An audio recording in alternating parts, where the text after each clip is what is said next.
Jean-Christophe Lagarde, vous êtes avec nous ce matin, avec retard, mais vous êtes Bonjour là, et désolé du retard. C'est le principal. Vous êtes président de l'UDI, l'Union démocrate des indépendants, et vous êtes aussi un maire de banlieue. Vous avez été un ancien maire, pendant 16 ans, vous êtes député de Seine-Saint-Denis, tout proche de Gonesse, on en parlait à l'instant, où un projet de méga-centre commercial vient d'être abandonné. Pourtant, ça devait dynamiser le territoire. Emmanuel Macron en a décidé autrement.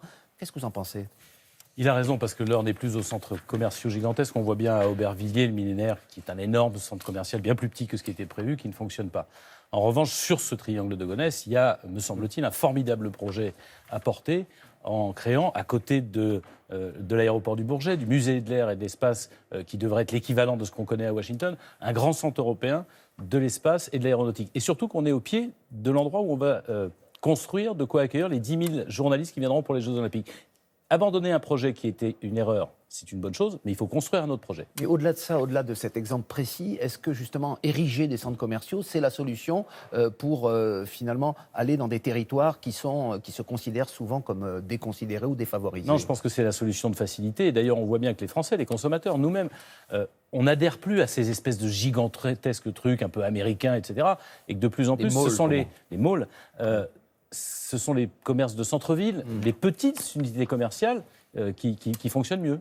Alors, on reste dans ces quartiers. Est-ce que vous pensez qu'il y a aujourd'hui, dans certaines banlieues, notamment en Seine-Saint-Denis, votre département, une escalade de la violence, d'une part, et singulièrement, je reprends un titre qui était paru dans le Figaro en début de semaine, une escalade de la haine anti-policier.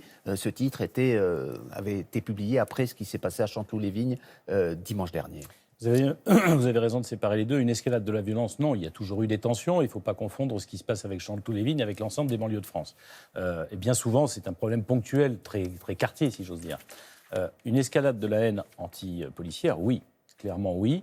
Ça fait 20 ans que ça se dégrade, et avec toute une partie de la population, et notamment des jeunes, qui pensent que la police est leur ennemi parce que les tensions sont régulières. Et la plupart de ces tensions, elles sont liées à deux choses très simples. La première chose, c'est que dans ces quartiers-là, on met les policiers les plus jeunes et les plus inexpérimentés, et qu'ils ne restent pas très longtemps, donc la population ne les connaît pas, ils ne connaissent pas suffisamment la population. Quand on les interroge, comme l'ont fait nos collègues du site de France Info, beaucoup de jeunes se plaignent du comportement, disent-ils, très dur de la police, de bavures qui ne sont pas sanctionnées. Pourquoi le retour de la police de proximité n'est-il pas déjà mis en place ? Mais d'abord, parce que pour qu'il y ait une police de proximité, il faut que les policiers restent longtemps. Le mieux est que ce soit des gens d'expérience, qui n'aient pas la trouille eux-mêmes des gens qu'ils ont en face d'eux, mais surtout qu'ils les connaissent. Vous savez, c'est pas du tout la même chose quand vous voyez quelqu'un commettre une incivilité ou une infraction. Quand vous savez qui c'est, vous n'êtes pas obligé de réagir de la même façon, ne serait-ce que pour l'identifier. Vous n'avez déjà plus besoin de l'identifier. Mais ça, c'est le constat. Est-ce qu'il y a des actions qui sont menées pour qu'aujourd'hui, précisément, la police se déploie différemment dans les quartiers ? Alors d'abord, il y a une modification nécessaire des modes d'intervention de la police, mais il y a d'abord et avant tout la fidélisation.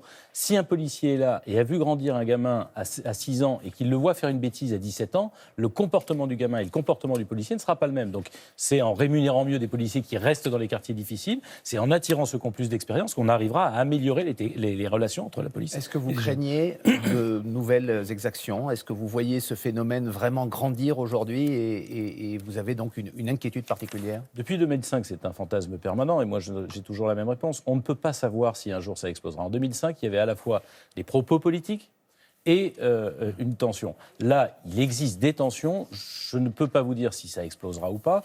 Ça explosera peut-être un jour. En ce moment, en tout cas, je ne vois pas d'étincelle qui allumerait le brasier. Est-ce qu'il y a un climat d'islamophobie en France aujourd'hui ? La gauche se déchire sur sa participation à une marche qui doit avoir lieu dimanche sur ce thème. Vous, les centristes, vous n'y participerez pas ? Non, je pense que cette marche est une erreur.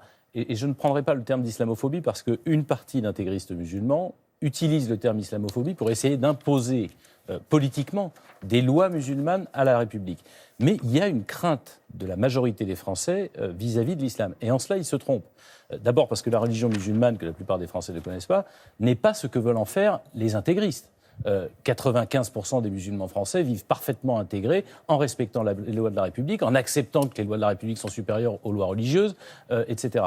Simplement, à force à la fois d'attentats terroristes et d'utilisation de la religion musulmane à des fins politiques par des groupuscules qui, c'est vrai, sont de plus en plus nombreux, on fait peur aux Français et les Français ont peur. Et donc, de ce fait-là, ils ont un rejet de gens qui leur semble musulman. Les Français ont peur et les musulmans, dans leur majorité, se sentent justement amalgamés à des Bien radicaux sûr. ou à des terroristes et se sentent mal à l'aise aujourd'hui en France. Est-ce que c'est un phénomène que vous constatez Bien et sûr. que vous comprenez? Bien sûr, et dont ils souffrent, et qui est une injustice, et je veux alerter tous les non-musulmans de France, qui est une injustice criante. Quand vous êtes musulman, que vous respectez la totalité des règles françaises, que vous adhérez à la République, que vous aimez la France, et qu'on vous regarde de travers dans la rue, parce que vous avez une apparence qui laisserait penser que vous êtes musulman, vous vous sentez 2 fois victime. Victime des intégristes, mais aussi victime de ceux qui ne le sont pas. Et vous savez, la peur, il n'y a qu'une seule façon de la faire reculer, c'est de mieux connaître l'autre. Quand vous ne connaissez pas quelqu'un, vous le craignez. Quand vous le craignez, vous finissez par le détester. Quand vous le détestez, vous finissez par le combattre. Or, c'est ça ce que cherchent les terroristes et les intégristes. Une dernière question, une réponse très rapide, s'il vous plaît. Vous êtes un élu de banlieue, mais vous êtes aussi un responsable politique, président de l'UDI. On est à la mi-mandat, précisément au jour près du quinquennat d'Emmanuel Macron. Quel bilan en tirez-vous? Quel est son principal échec, sa principale réussite, selon vous? Le principal échec, c'est évidemment de ne pas avoir compris la souffrance, ou pas assez vite en tout cas, la souffrance des Français qui sont les plus modestes.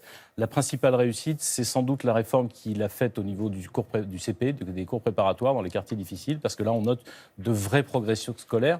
Et si les gamins réussissent leur CP, s'ils réussissent leur école primaire, à ce moment-là, vous ne les aurez pas comme chômeurs demain, vous les aurez comme moteurs de la société. Ce sera votre dernier mot ce matin. Merci beaucoup, Jean-Christophe Lagarde. Laurent, c'est à vous. Très bonne journée. Merci à vous. Et à bientôt.